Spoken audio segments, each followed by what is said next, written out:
Chapter 8, Gabriel echoes and flesh. There are days when silence feels like grace. Then there are days when silence feels like a trap you built yourself brick by brick, prayer by prayer, until one morning you wake inside it and can't remember the way out. Today was the second kind. I sat in the back of the cathedral long after morning mass had ended. The incense had faded. The candles burned low. I hadn't removed my collar yet. It pressed against my throat like a question. I'd started avoiding mirrors, not out of shame, not quite. I still shaved, still tied my shoes neatly, still recited Psalm 90 every morning while the kettle boiled. But something about my reflection unnerved me lately, like he wasn't holding still, like he knew something I didn't. I wasn't afraid. I was suspicious of my own mind, of the parts that no longer felt fully mine. That's not a confession I could make in the booth. So I sat in the pew and watched the light shift across the nave and tried not to listen too closely to the sound inside my own skull. Elia had sent me the scan. No commentary, no interpretation, just the image. My brain in plain gray colors, glowing lines of red and yellow braided through gray matter like roots under old stone. I stared at it for an hour before I shut my laptop. It didn't look evil. It didn't look divine either. It looked permanent. I visited a parishioner that afternoon, Marianne, 89, devout, half-blind, still hosting the rosary group every Wednesday in her kitchen. She'd lost her youngest son 2 months ago. I'd been with her when the call came. Today, she gripped my hand and told me she'd seen him in a dream. He said he was learning. She whispered. He said they don't use words where he is, just feelings and memories. I nodded gently. I didn't ask who they were. I didn't have to. Later that evening, I found myself walking behind Elia's building without meaning to. The local park ran behind the hospital, and the research labs were in the back. I was walking Molly, my border collie. It was one of those sharp November dusks, everything dry and cold, the wind pushing leaves across the sidewalk like they had somewhere urgent to be. The clinic lights were still on. She let us in without speaking. She looked worse than the last time, beautiful in that brittle, backlit way that grief makes people. Her eyes were red, her sweater inside out. Dogs shouldn't be here, but I'm allowing it on this occasion. I'm not doing well, Gabriel, she said plainly. I appreciated that about her. No performance, just raw truth. Nor me either, I said. We sat in the small side office. No lab gear, just a flickering desk lamp and the hum of an old radiator. She handed me a paper printout. It's yours, a hard copy, she said. I looked. The scan again. Same filament pattern, same impossible lattice of something inside me that didn't come from scripture or biology textbooks. I keep trying to label it, she said. Presence, overlay. But none of those are right. It's a prion, but unlike anything we've seen before. Maybe it doesn't want a name, I said. She rubbed her temples. Maybe it already has one. We just don't know it yet. She poured us coffee, a mundane yet comforting act. It tasted of the kind of warmth that reached your bones in less than 5 seconds. She sat cross-legged in the chair and looked at me like she was seeing a scar she hadn't noticed before. It all started with a patient, she said, brain dead, officially. No measurable activity. And yet, every night for a week, the same pattern showed up in their scan. Low-frequency pulses, temporal lobe first, then parietal, like someone was tapping from the inside. I said nothing. She looked up. What if death isn't an ending? What if it's migration? I let the question hang. Then I said, I still want to believe in God. She smiled, just barely. I never did. I think this thing could be dangerous. It scares me that people are embracing it. Me too. I said quietly. I paused for a long moment.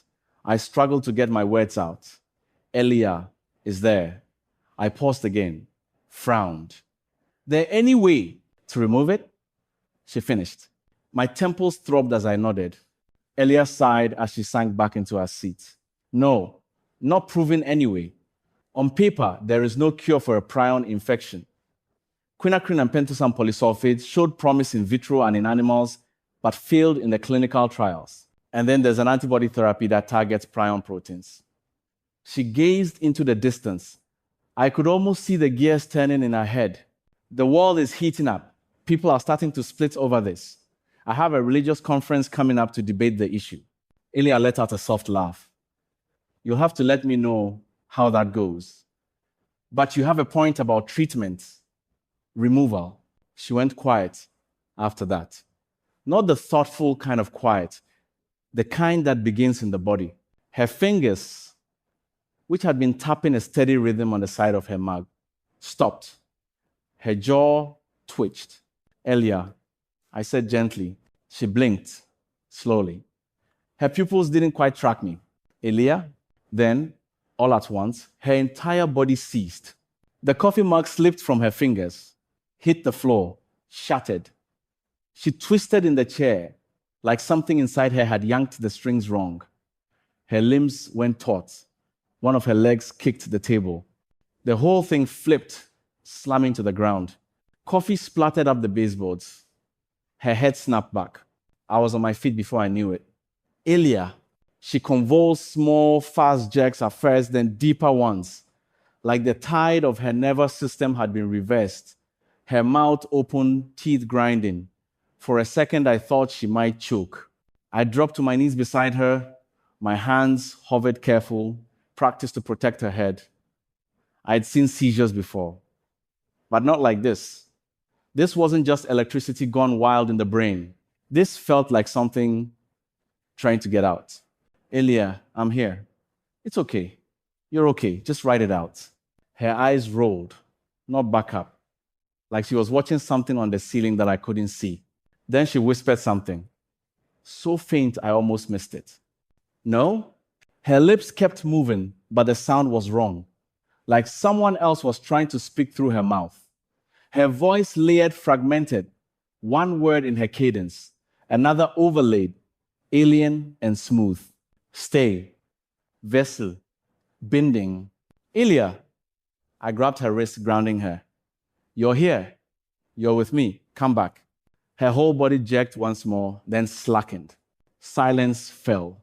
She gasped, wet, sharp, and curled on her side like her bones had gone soft. Elia? I touched her face. Her skin was cold, but clammy. Her eyes were fluttering, half open. I'm okay, she rasped. I'm okay. I'm okay. She wasn't. There was blood at the corner of her mouth, where she'd bitten the inside of her cheek. Her left hand was twitching. Not a seizure now, just the aftershock.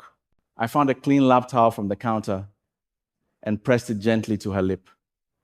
Just breathe. You're safe. She nodded, barely.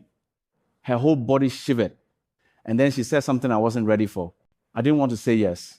I froze. To what? To the interview, she whispered. Sandra called. I said no. I tried to say no. I didn't breathe. But my mouth moved without me, she said, eyes wide with a horror that hadn't fully registered until now. I heard myself say yes. I felt it. It wasn't me. My spine went cold. She looked at me then. Really looked. Her voice was hoarse. Gabriel, it's not just in our heads anymore. Elia, you need the hospital. No, but I could use a ride home. This is serious. I said no. As we left, she made me pause with her question. Gabriel, she said, her voice almost lost in the hum of the streetlights. You asked if you're still you. I turned.